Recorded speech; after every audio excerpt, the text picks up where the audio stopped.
So, what do you guys think about Trump and Kim? And what do you think about the mainstream coverage of this amazing event?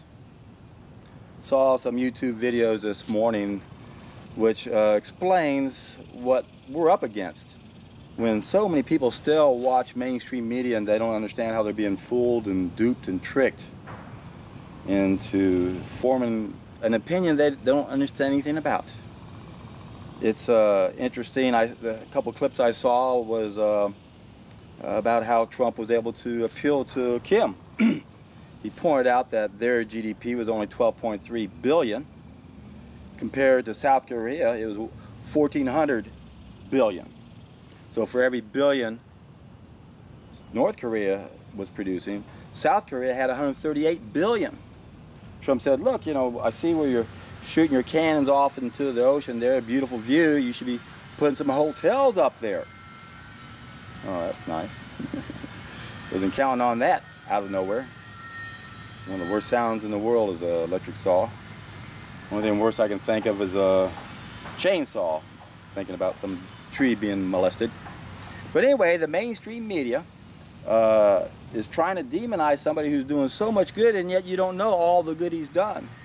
I've been quite impressed with the list of what he's done that we don't even know about.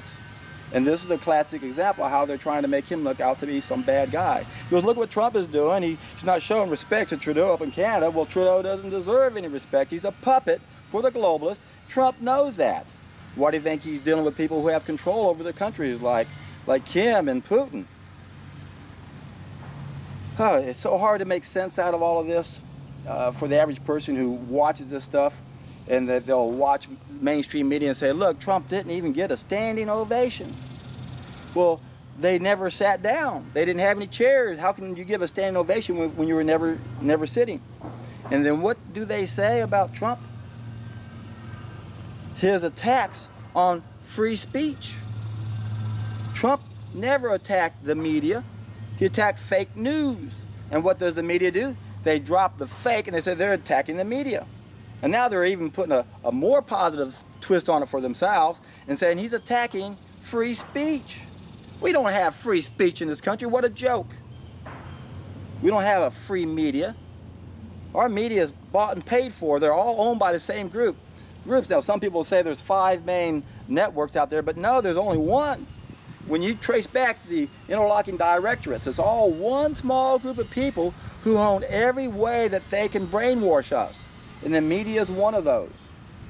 Again, Trump has done a lot of amazingly great things that most people don't know about. For example, the vaccine exemption. There used to be 3 exemptions, and the powers that be know they've got to force these vaccines on us, so they got rid of the 2, the spiritual and the philosophical exemptions, and said you got to only have a medical exemption. Trump has brought that back. That's huge. That's huge. He got us out of the climate accords, saved America $5 trillion by the year 2020. That's huge. Trump is trying to get rid of the UN. We have to understand that the UN was set up just like the WHO was set up in the late 40s to usher in this one world collectivist state. This is how they're going to try to control us. People don't know what Trump is doing. He's getting out of that. He's already cut the money by half that he's given to them. This is such an exciting time to live, my friends. We now understand that there is a deep state that's part of the federal government. It's all about the bureaucracies. Remember, that's what the Fabian Society is all about, to usher in a one-world collectivist state. And how do they do it? Well, it's by taking over bureaucracies. And there's close to 1,000 employees that are part of the SES, the Senior Executive Services. And these are the people that are put into positions to protect the people above them, like the presidents and the secretary of states and the vice presidents and those type of people. So when they're investigated by the deep state. They're part of this group of people that have sold their souls.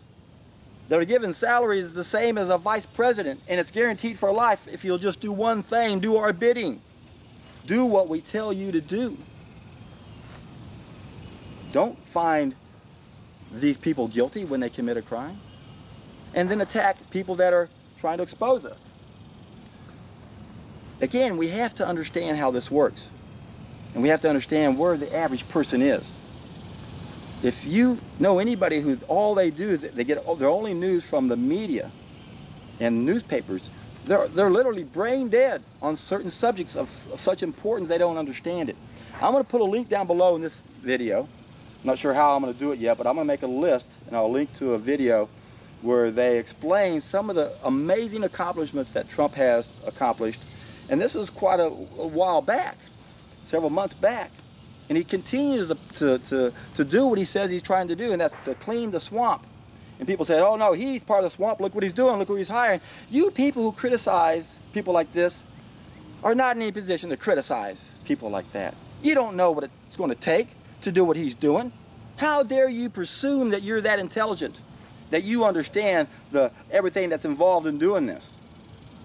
I feel the same way when people criticize me, because they don't see my vision. They don't see how all the pieces connect together. And who are they to criticize me? I've been doing this every day of my life for 28 years. I put a tremendous amount of thought into this, and someone comes along and hasn't put any thought into it, and all of a sudden they want to criticize the person who knows what's going on.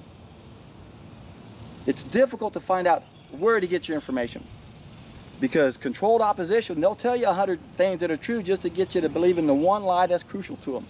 In the videos I watched this morning, sure enough, this clown, every video, he's guilty of what I call Satan's secret weapon. If you haven't watched that video yet, you have to watch Satan's secret weapon.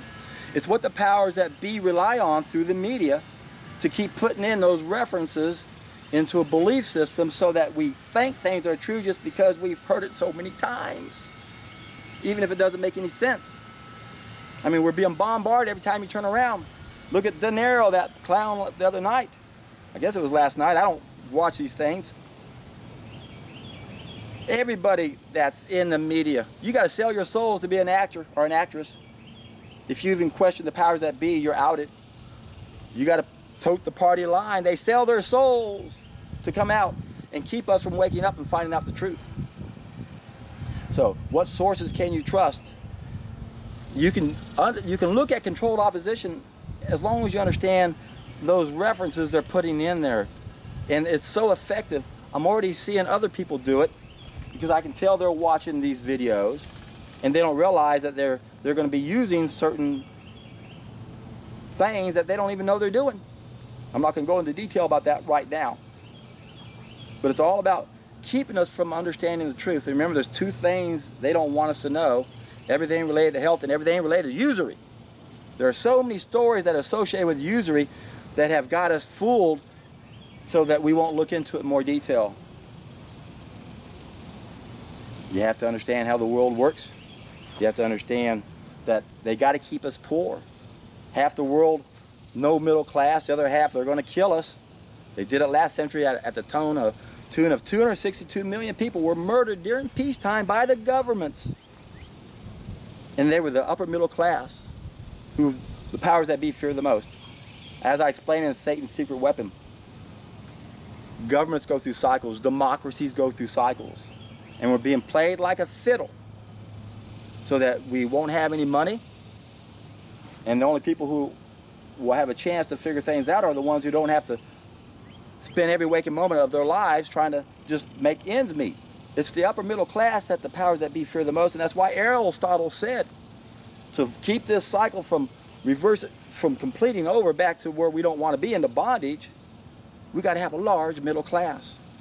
Trump is bringing that back. He's bringing back companies. The economy's up. There's so many great things he's done. And you may not like him for his personality, but you have to remember where he's from.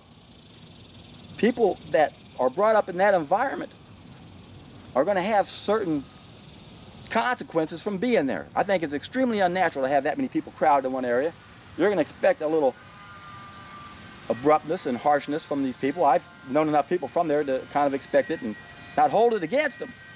So it's real easy to look at Trump and say, I don't like him because he doesn't obey my rules. You don't know what I mean by that? Look at all my videos on personanalysis, an amazing personality test that explains why we have so much conflict, why we don't like certain people, because they're not obeying our rules. You don't have my personality. You're perceiving the world differently. But you have to remember, most of what we hear through the media is a bunch of lies. Oh, it wasn't a standing ovation. Oh, he's against the media. He's against free press. The press is owned and controlled by a small group of people And the day we can wake up the masses to realize that it's not to be trusted, then we can climb out of the hole we've dug and, oh boy, we'll be in for a treat then.